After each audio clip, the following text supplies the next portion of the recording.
Today we're going to continue with our discussion of the great Roman Empire, but rather than talk about the politics, we're going to talk about science and technology and art. The Romans are a little bit different than the other cultures that we've examined up to this time. We can identify that difference by suggesting a question that these cultures might have asked. For instance, the Egyptians and the Mesopotamians might have asked, what is out there? And they would have seen the stars, and they would have organized those into the constellations of the zodiac. But they were interested in just simply identifying what was there. The Greeks might ask, why does it exist? And that would have been associated with the Aristotelian scientific method. But also at a deeper place, it would have tried to explain the meaning of things, very much a scientific or philosophical point of view. But the Romans, they asked, what is it good for? They wanted practicality. They wanted usefulness. And in essence, that's what we're going to talk about today. It's interesting to see the needs of the Romans. Here is a quote from the Emperor Augustine. We need as many engineers as possible. As there is a lack of them, invite to the study persons of about 18 years who have already studied the necessary sciences. Relieve the parents of taxes and grant them sufficient means. So here we can see, just as today we have a need of engineers, in the days of Constantine they also had a need for engineers. It's amazing to think of how good the Romans were at engineering. Of course, one of the principal mechanisms of engineering was for military purposes. And what I'd like to show you now is a brief video of a time when Caesar got to the Rhine River, knew that he wanted to invade across the Rhine and gauge how powerful the Germans were on the other side. And to do that, he had to build a bridge. Let's take a look at the bridge that Caesar built over the Rhine. 55 BC. Julius Caesar is leading 8 Roman legions, a total of 40,000 men, north through Gaul, a Roman province encompassing modern France, Belgium, and Switzerland. He wants to go to Germania, to Germany, and cross the Rhine because no Roman commander has yet done so. He wants to be as great a conqueror as Alexander the Great. The Rhine River lies on the edge of what is known. For centuries, it has been a buffer protecting Germanic tribes from Roman expansion. No previous army could cross it with the might needed for conquest. But Caesar is unlike any previous warrior. Crossing the Rhine was a completely new engineering feat as far as its scope. The river is 1,000 feet across, possibly more, 25 to 30 feet deep, with unknown currents. The bridge would need to be 4 football fields long and sustain the weight of 40,000 soldiers. Despite the Rhine's width, depth, and strong currents, Julius Caesar is determined to succeed. With the speed and efficiency of a well-oiled machine, Caesar's soldiers methodically transform local timber into an expanding bridge. With every hour, an engineering miracle inches closer to the Rhine's elusive northern bank. The foundation of the bridge was a series of wooden piles driven into the bedrock of the river. Each pile was 1.5 feet thick. Toward the middle of the bridge, they had to be up to 30 feet tall to reach from the surface to the bottom. By driving the piles in diagonally, Caesar's engineers added extra stability to the bridge. A lot more strength against the force of the river and flooding of the river and so on, but it's much more difficult to drive them into the riverbed than it is to drive a vertical pile. On the upstream side, the piles leaned in the direction of the current. 40 feet downstream, the corresponding piles leaned against the current. Each set of piles was joined by a long connecting beam 2 feet thick. Lengths of timber were then laid across the beams, and the surface was finished with tightly wrapped bundles of sticks. The design of the bridge itself was innovative, but what made this engineering feat even more astounding is the speed with which it was built. Just 10 days after ordering its construction, Caesar marched across his bridge and toward his destiny. If we tried to do that today, we would never be able to build something like that in so few days with that kind of technology. Caesar had estimated the size of the Germanic forces at 430,000, more than 10 times the size of his own army. But when the Germans saw the Roman legions rolling over the Rhine, they quickly fled to higher ground. For the next 18 days, Caesar freely explored the territory north of the Rhine, encountering no resistance. Then he crossed back over his bridge and dismantled it, having made an unmistakable point. Caesar's bridge was an early indication of his single-minded ambition. A decade later, that ambition would propel him to unprecedented power. Yes, the Roman army was an incredible engineering mechanism for success in military exploits. It's because the Roman engineering strengths were organization and discipline, which of course went along with their military, but also because they were not afraid to borrow concepts. The Romans had no difficulty at all in borrowing from others and adapting it for their own use. Here's another aspect of the value of Roman engineering. They knew how to take the long view of things. Now, to test your capability, let's give you a little contest or a little puzzle, or if you like, a little construction project. You may work with your friends on this, but you must use only one standard 8.5 by 11 sheet of paper like you would use for typewriter paper. And your job is to construct some kind of an edifice. It must be at least 4 inches off the surface, off the bottom surface. And then, after you've constructed some little edifice, see how many hymnals or other books of about 1 inch thick, roughly 6 by 9, that you can stack up.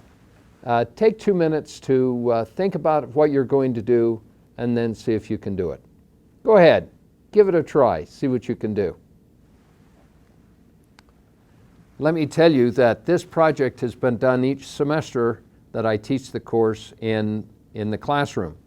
And we divide the class up and have a contest among the various groups.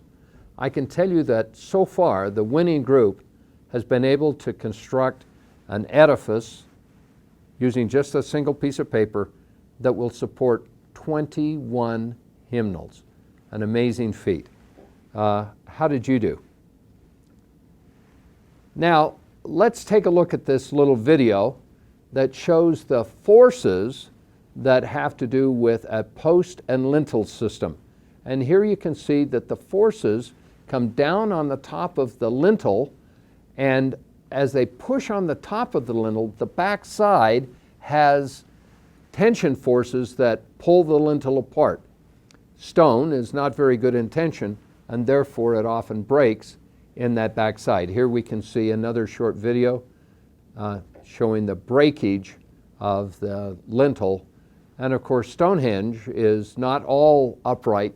Some of the pieces are broken and tumbled down because they have had to withstand those kinds of forces. Here we can see the Egyptians' use of the post and lintel system. And it's lasted for many, many years, but that's in part because it hasn't had any of those direct forces on top. Now here we can see a concept of arches. Let's take a look at this video that describes for us the use of the Roman arch.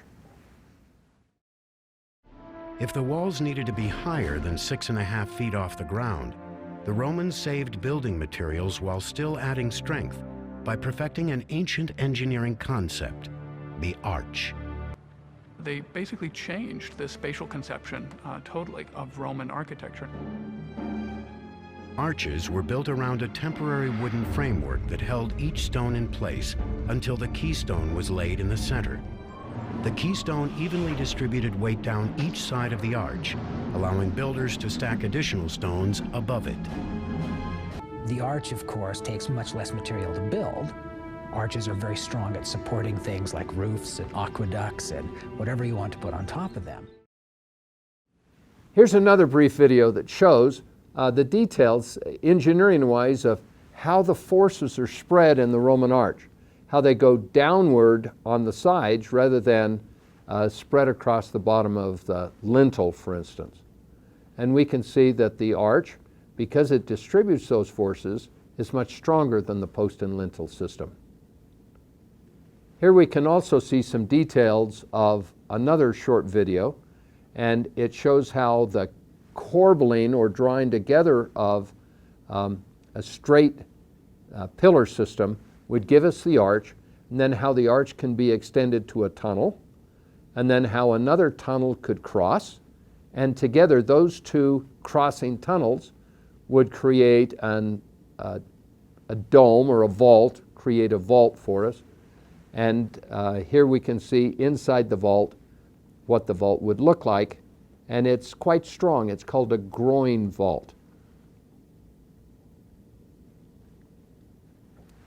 Here's a group of arches and how they are spread out. We can see the groin vault. We can also see that if you take an arch and rotate it 360 degrees, then you can create a dome. And therefore the arch serves as a very useful part of the Roman architectural system, and they used arches everywhere. Here we see a triumphal arch, and there are many columns and other triumphal arches and so on that commemorate victories. Here we see an interesting construction with a post and lintel system, but to protect the lintel, there is an arch over the top, and that arch then distributes the force away from the lintel and down onto the columns. We can also see that same construction of the arch protecting the post and lintel in this picture looking up. That happens to be part of the Colosseum. So that construction has been used since, obviously, ancient Roman times. Here we can even see some arches that exist and have remained even though the rest of the building has gone away, showing the strength of the arch. Another important part of Roman engineering was the building of roads. Let's remember that the Roman military needed to get quickly from one place to another. And so the Roman Empire was crosshatched with over 53,000 miles of roads. Many of these roads were used for both military and commercial purposes, and most were many layers thick. Sometimes they, over continued use, they became rutted from the wheels of the chariot. And of course, once you start with a rut, then other chariots that passed by would slip into those ruts, and eventually there became a standard size width for the chariot wheels, and they were propagated over and over and over again down the ruts. It's here in the picture we can see some of the ruts in an ancient Roman road.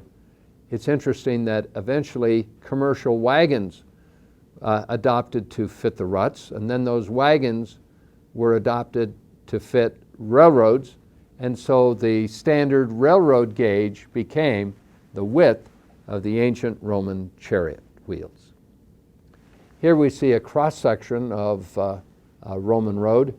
It is not just lay down a few stones. As you can see, there are many layers thick, engineered with great precision, crowned so that water would run off, ditches on the side to take the water away, many layers underneath to give it good support in all kinds of weather. Yes, the Romans were good engineers for roads. In addition to that, the Romans developed, perhaps not invented, but used for their own benefit, concrete. Here we see a Roman wall made out of concrete, and it could be built in 3 different ways depending upon the facing and the interior that they put on the wall.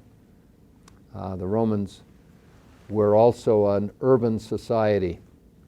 They were well known for organizing their principal cities, and we see many, many Roman cities. In fact, I was in London last year and walked on the original Roman roads, on the Roman walls, pardon me, and walked on some Roman roads as well.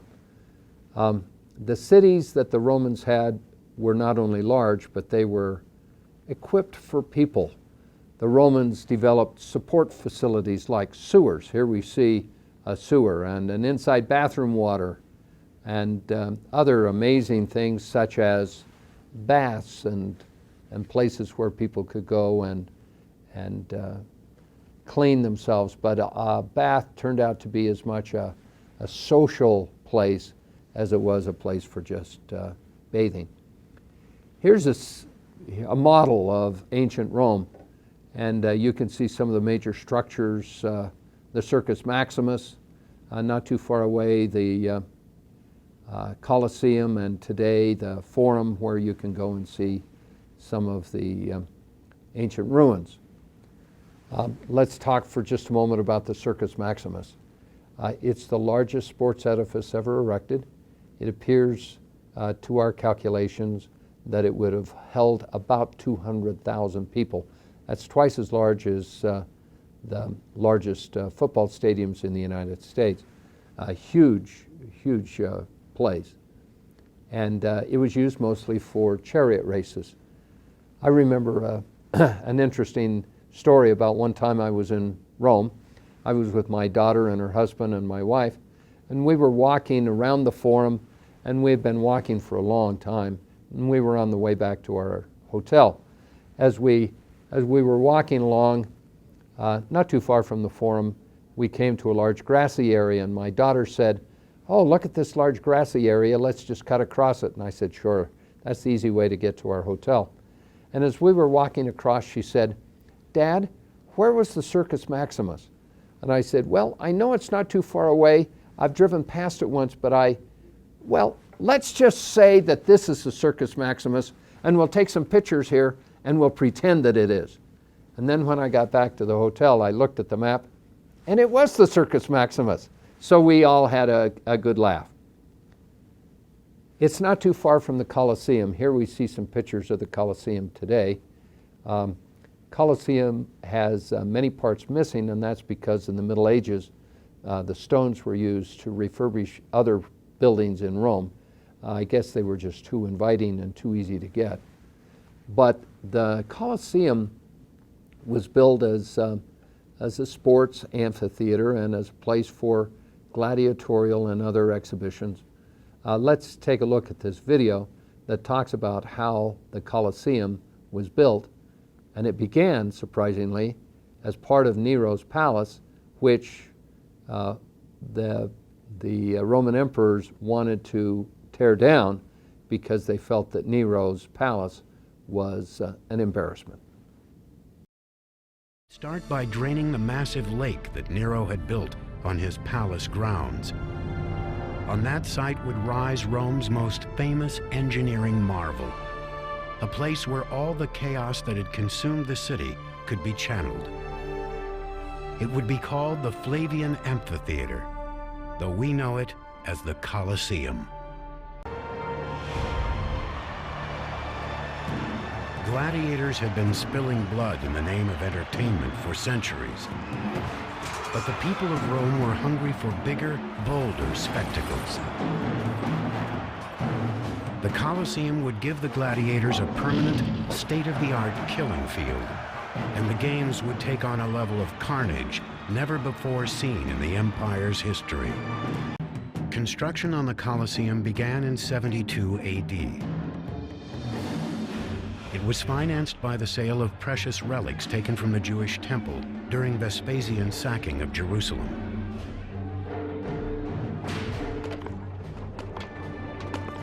12,000 Jewish captives were brought back from that campaign to build the amphitheater. They poured more than 6,000 tons of concrete and hauled huge travertine building blocks to the site from a quarry 20 miles away. The Romans had quite sophisticated wooden cranes and devices for lifting stones, and they'd be able to do that quite easily from the ground and up to great heights. In just 8 years, the imposing structure grew to 160 feet tall, dwarfing all that surrounded it. Roman amphitheaters were constructed from a surprisingly simple framework, incorporating 2 Greek theaters back to back to form one 360-degree theater in the round.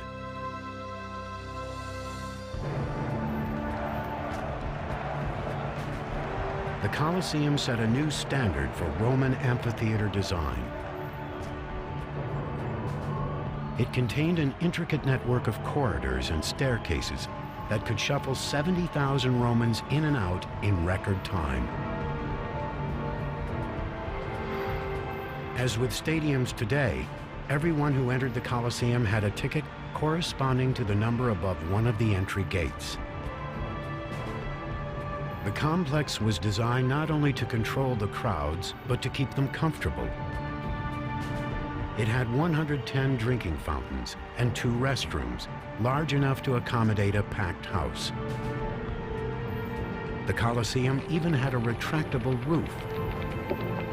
On hot days, an awning called a velarium was unfurled above the upper deck to shade spectators from the sun. It was operated by sailors from the Roman Navy, who were stationed around the top of the Colosseum's arcade. By 80 AD, the Colosseum was complete. So the Colosseum is a magnificent location, still a source of great pride for the Romans today. Another interesting place to see in Rome of ancient origin is what we call the Pantheon. It is, without any doubt, the best preserved of all of the Roman ruins. When you go into the Pantheon, you see very little evidence of decay. Here we can see the picture. The facade of the Pantheon looks like a Greek temple, but behind that facade is a large dome. Inside the dome, we see a concrete roof, and in the middle of the concrete roof is a hole. Yes, it's an open hole to the sky. When it rains, it just simply rains down on the inside, and they squish the water off to the side. Doesn't matter very much on the inside.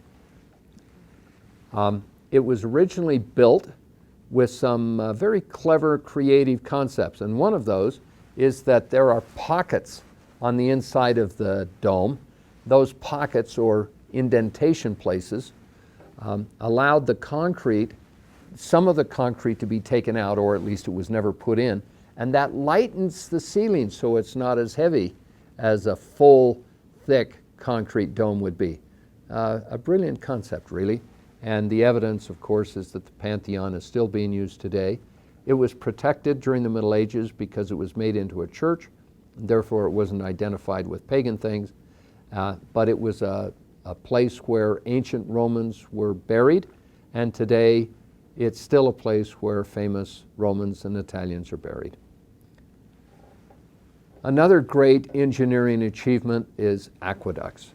Let's take a look at this short video that discusses aqueducts. By the 1st century AD, Rome had emerged as Europe's sole superpower. And as the Romans expanded their empire outward, they also looked inward and used their superior engineering skills to improve the quality of life within the walls of the capital city. Of all the achievements of Rome's engineers, none were as life-altering as running water. In the capital city, 11 aqueduct lines guided a steady stream of fresh water to its citizens, carrying a combined 200 million gallons a day into the city from mountain springs miles away.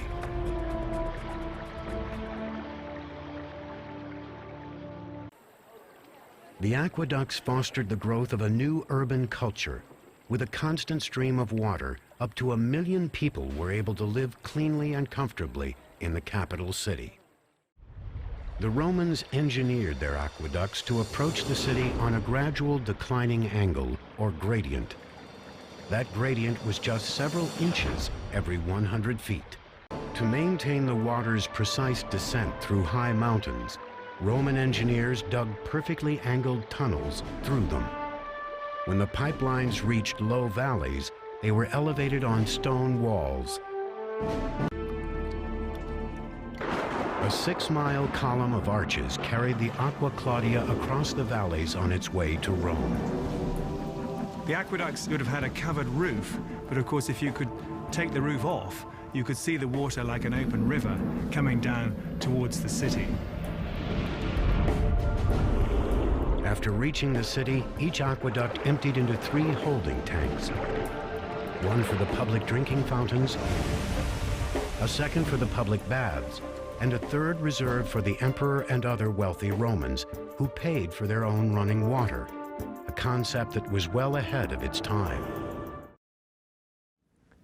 My favorite aqueduct is called Pont du Gard. It's in southern France. It is beautiful, as you can see. It's the tallest of the aqueducts still surviving. Perhaps not the best preserved, but it is certainly well preserved where it crosses this river, and I think it is just gorgeous. The river is the Gard River. Here's a map that shows the route of the water. It begins in the mountain in a place called Uzès, and then it flows to the city of Nîmes. That is about 30 miles.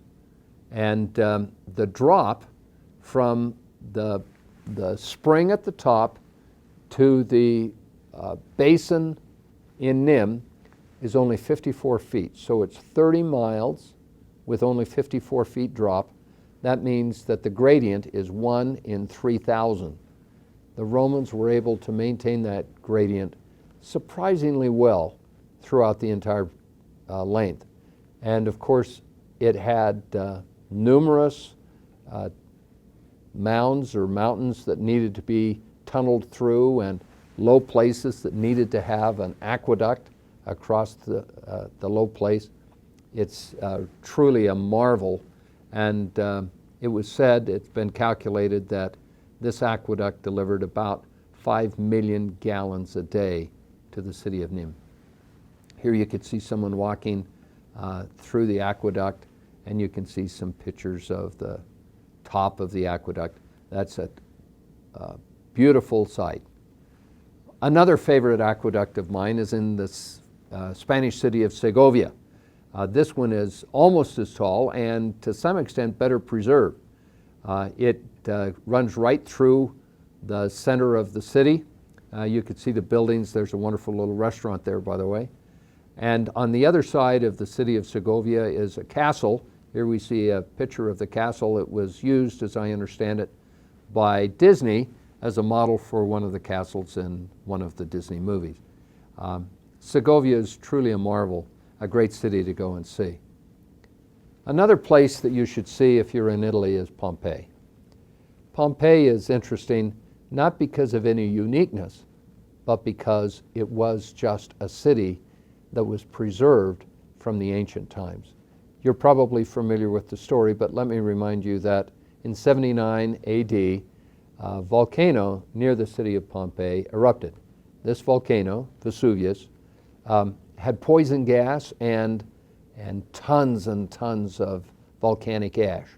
The poison gas probably killed the people and other living things in the vicinity, and then the ash came down and settled on them and, in essence, entombed them. It not only entombed the people, it entombed the entire city. And then in the 1900s, the city was rediscovered by taking away the ash, and you can walk through the streets of the city. Amazing how large the city is and the things that you can see. You go to a baker's home and you can still see the oven, and other places with just tremendous detail. Here's a picture of some of the people who were entombed.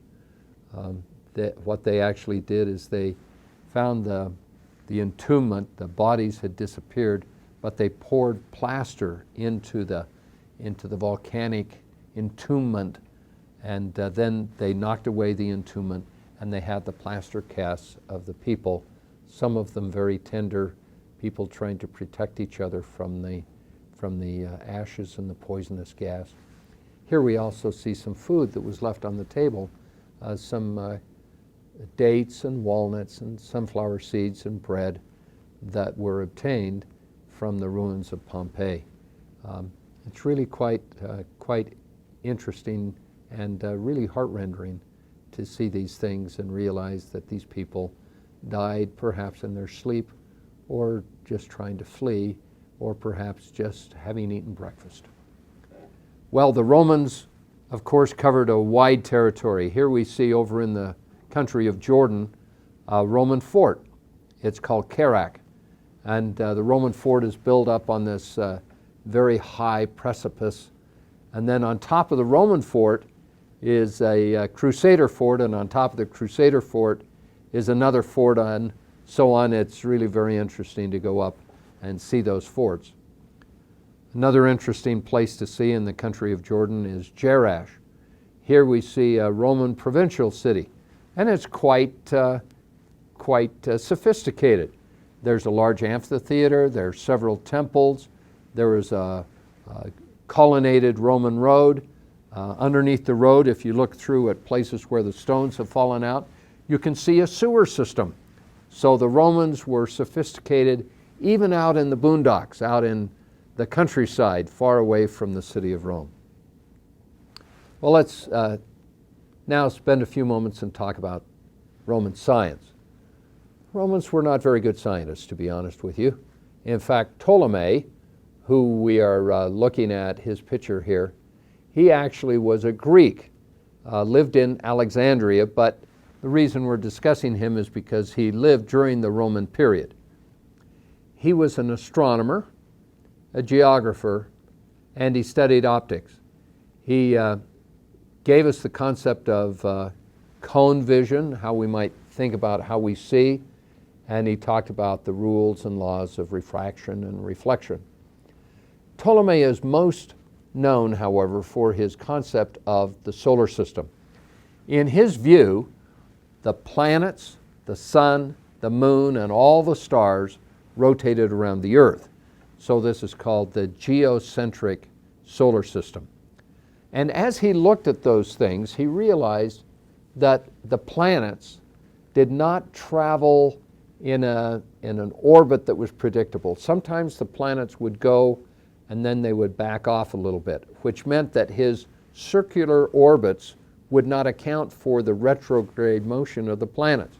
So he invented a concept called epicycles, and it was still on a circular orbit, and each of these epicycles was itself circular, but when traced with a moving planet around a large orbit and then the smaller orbits, then what we see is this retrograde motion could be simulated by the epicycles.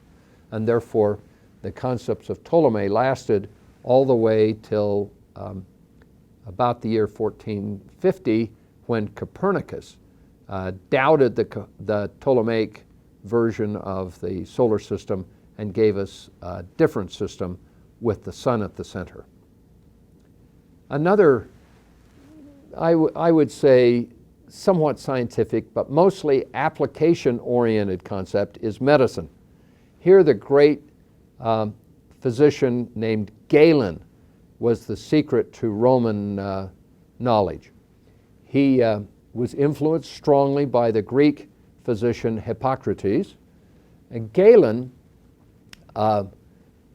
defined the modern methods, Galen defined methods in modern medicine, still used in modern medicine, such as the purpose of each of the organs. And he talked about medical and mental health, as well as made observations and notes from his diagnoses, which he then used to help cure many physicians, or many of the emperors. He was the emperor's physician. In addition to that, he had an advanced knowledge of anatomy, and many of his notes are about that. The reason that he had such a good knowledge of anatomy is because he was also the physician to the gladiators. And when the gladiators would come in, ripped apart from their gladiatorial combat, he would make notes of the various organs, and he could see them, and he could try and understand their purpose.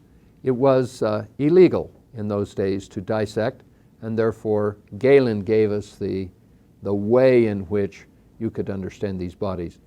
He wrote 22 volumes on medicine, classifying many diseases and normal treatments, and these texts were used until about the year 1700. So it's an amazing thing that Galen has given us as a legacy throughout the entire Middle Ages. Well, let's pause now and just ask ourselves this question. What is creative about some of the following? Science, aqueducts, arches, medicine, roads, city infrastructure, sewers. All of those are creative because they show us the way to make it work. These are all about Roman technology. Romans who said, what's it good for? So we could ask ourselves the question, were the Romans really creative? Did they really give us anything that we would consider to be creative? Remember that part of the definition of creativity is uniqueness. And we have to ask ourselves, were the Romans unique? And I think what you would probably answer is, yes, they were unique in being able to make things work. That is as good as the original idea. So I would say, yes, the Romans were really creative. Remember that creativity is seeing what everybody else has seen and thinking what nobody has thought. That surely is what the Romans did. Well, let's talk about the Roman legacy. Language. They gave us the alphabet. They gave us the Romance languages and many, many phrases that come to us in Latin. For instance, the one that we've shown here, Carpe Diem. The Romans also gave us laws. They believed in the law. They lived their life according to the law. And they gave us a legal system that has been passed down largely intact to us today. In addition to that, the Romans gave us a governmental system. The checks and balances of the American system, the structure of the American system with a House of Representatives and a Senate, with an independent judiciary and an independent executive. All of those are concepts from the Romans. Even down to the point of the Senate has to declare war. That's a Roman concept. Not only is the form of government important, but government values are also important, and many of them came from the ancient Romans. Washington has been compared to a great Roman patrician named Cincinnatus. Both men were extremely popular as leaders of their countries. And then, even in the midst of their popularity, they retired to their farms. Some have said that that may have been the greatest moment in American history, because Washington could have been a king, he could have been an emperor, but he chose to become a retired ex-president, someone who just simply went back to the farm. Marvelous concept. In addition to that, of course, we have engineering and technology as legacies from the Romans. They did experiments, they had respect for data, they made theories work. For them, the theory was okay, but making it work was important. They gave us engineering as a respected discipline. There's one other legacy that they gave us, not one other, but another legacy that they gave us, and that's the great values of the Republic that were honored still through most of the period of the Roman Empire. Let me give you one example. Here's a quote by Cicero, who lived in the 1st century BC. "Ask not what your country can do for you, but rather what you can do for your country." Those in my generation would have remembered this as a statement from John F. Kennedy's inaugural address. Yes, he borrowed from the Romans, an interesting statement of values. So, who are the Romans today? Who are the Greeks today? Maybe we can answer that question by considering some of the values or some of the things that they held important. The Greeks were quite theoretical. The Greeks loved art and beauty.